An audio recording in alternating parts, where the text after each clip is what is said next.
You're watching Let the Quran Speak. I'm with Dr. Shabir Ali, president of the Islamic Information Center. We've just featured a roundtable discussion on the proposal to build a casino in Toronto. I thought it would be interesting to get Dr. Shabir Ali's view on the perspectives offered on the casino plan.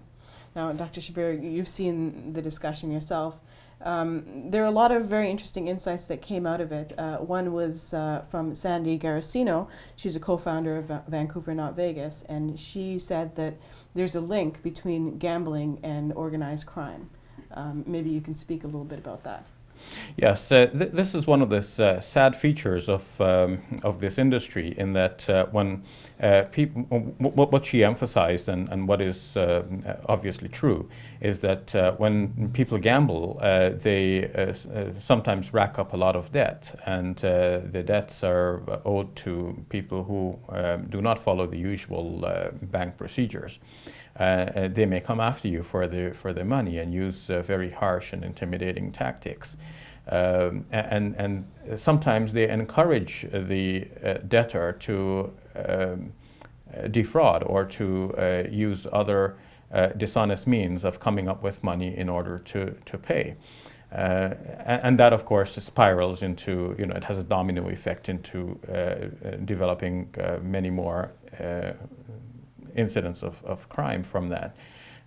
So we have to be aware of all of this fallout from gambling. It's not just a simple formula that you open a casino, you make some money off the gamblers, and then you fund your subway system. No, you are dealing with the social fallout from this, and you have to take all of that into consideration before you make a decision like this. Mm-hmm.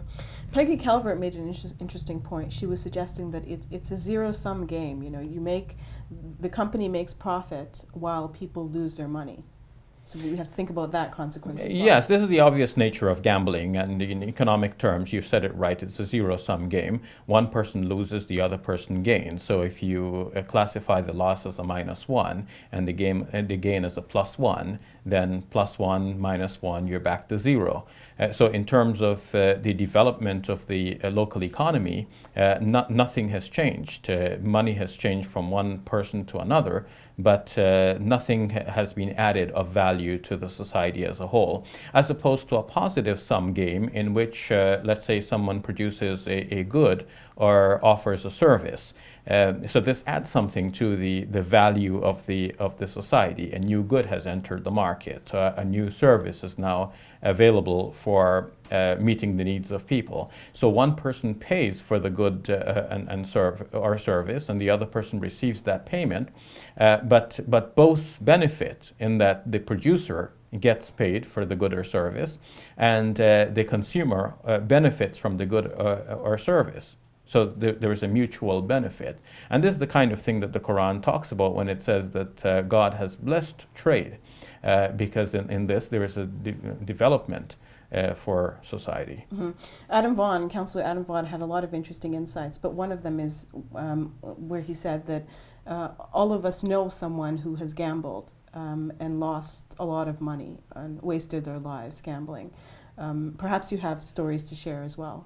Yes, there are two interesting stories that are worth mentioning in this regard. One is the story of the Torontonian Brian Maloney, who in the early 80s, having graduated from a university in Ontario, was working as an assistant manager in one of the major banks here.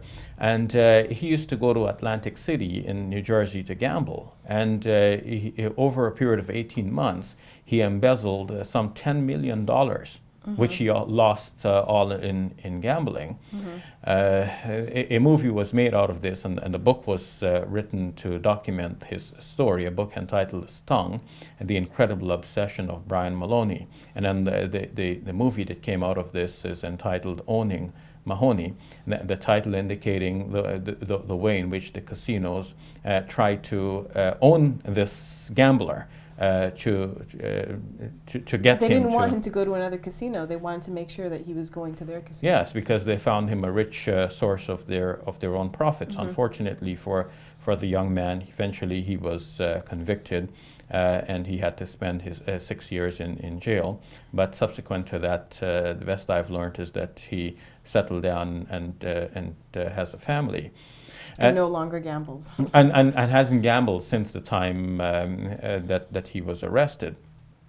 The other incredible story is one that I read in the Daily Mail, a UK newspaper, from last November, the online edition. It reports that a young Muslim man by the name of Sheikh Islam, his name ironically is this, Sheikh Islam, he got into this habit of gambling, and eventually he sold his wife's jewelry and gambled that away. He sold his wife's car and gambled that away.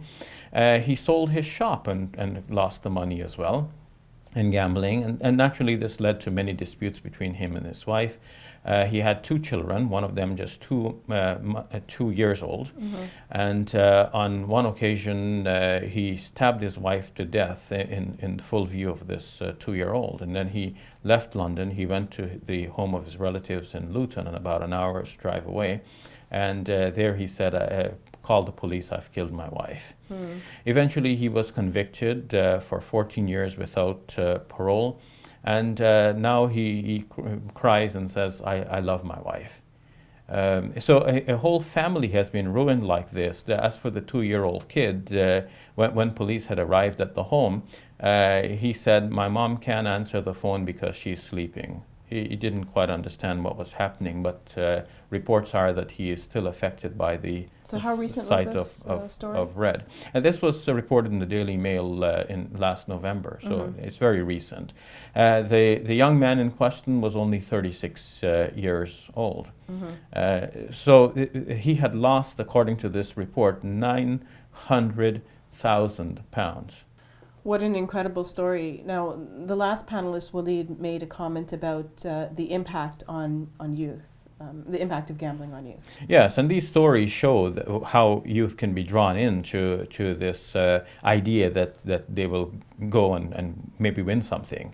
Then eventually they lose, and then they think they can win it back by gambling some more, and they keep losing as they go. All right, thank you for that, Brother Shabir. You're welcome.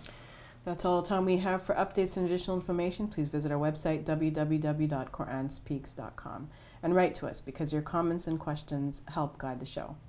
I'm Safiya Ali. For all of us here at Let the Quran Speak, thank you for watching. I'll see you next week. Allahu Akbar, Allahu Akbar.